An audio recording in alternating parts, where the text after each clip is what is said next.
another problem we are discussing on motion transmissibility. So, dear student, today we take a problem on motion transmissibility.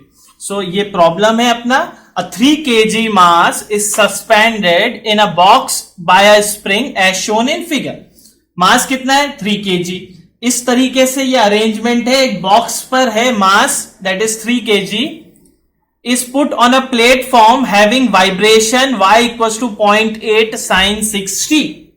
मतलब अब मुझे equation दे दी vibration की, यानी motion है इसका प्लेटफॉर्म, ये y डायरेक्शन, इस डायरेक्शन में मूव कर रहा है, इसको बोल रहा हूं y equals to 0.8 times sine 6t. ये उसके मोशन की इक्वेशन दे दी. It is harmonic 0.8 sin 6t. Determine the absolute amplitude of mass. मुझे क्या फाइंड करना है? Absolute amplitude. Take spring constant. ठीक है, अब देखो बाकी अदर इंफॉर्मेशन नहीं दी गई है, तो सबसे पहले तो मैं एब्सोल्यूट मोशन से देखता हूं. तो we know that for absolute motion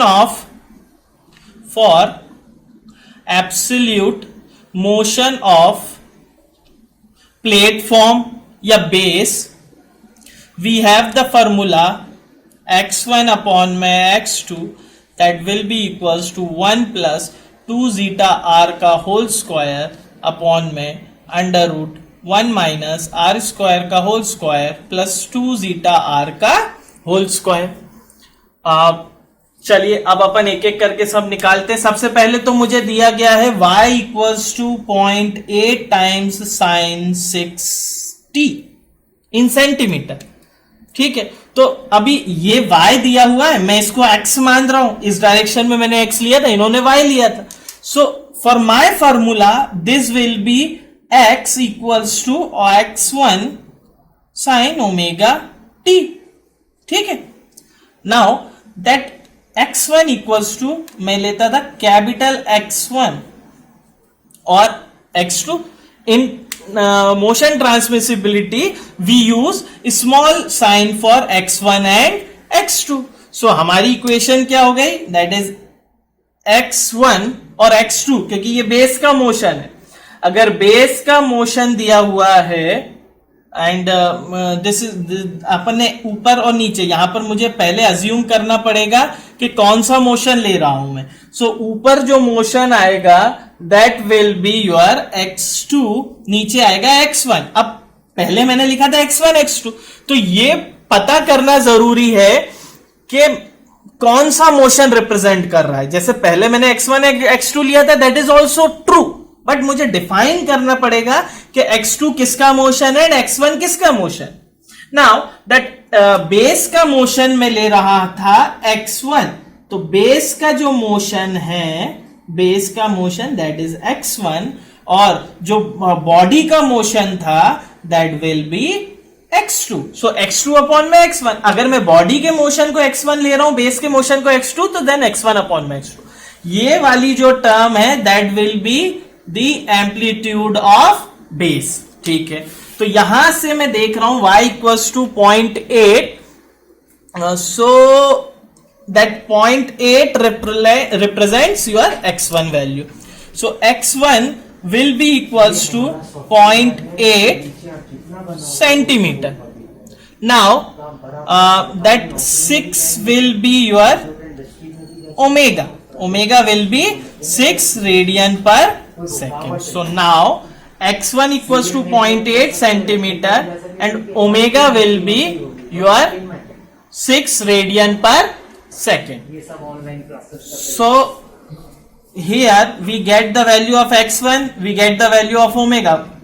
We need r na, we need r and zeta. No damping is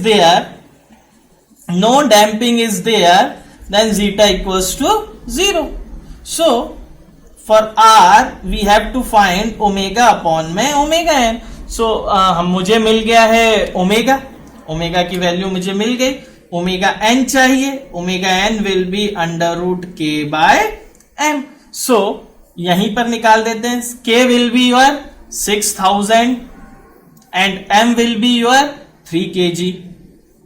सो यहां से ओमेगा एन की वैल्यू मुझे मिली, ओमेगा एन की value √2000 and it will be come out to be 44.72. So R की value हो गई मेरी 6 अपॉन में 42.72. देन आर की वैल्यू आ गई 0.13.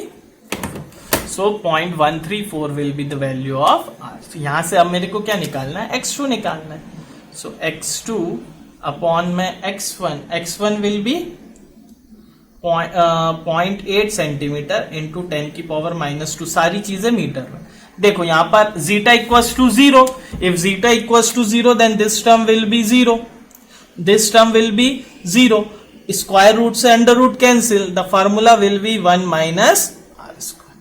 सो यहां से मैं x2 की वैल्यू फाइंड आउट कर सकता हूं. x2 will be 0.8 into 10⁻².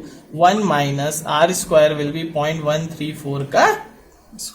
सो यहां से x2 की वैल्यू मेरी निकल कर आ गई है. ठीक है, ये आ गई है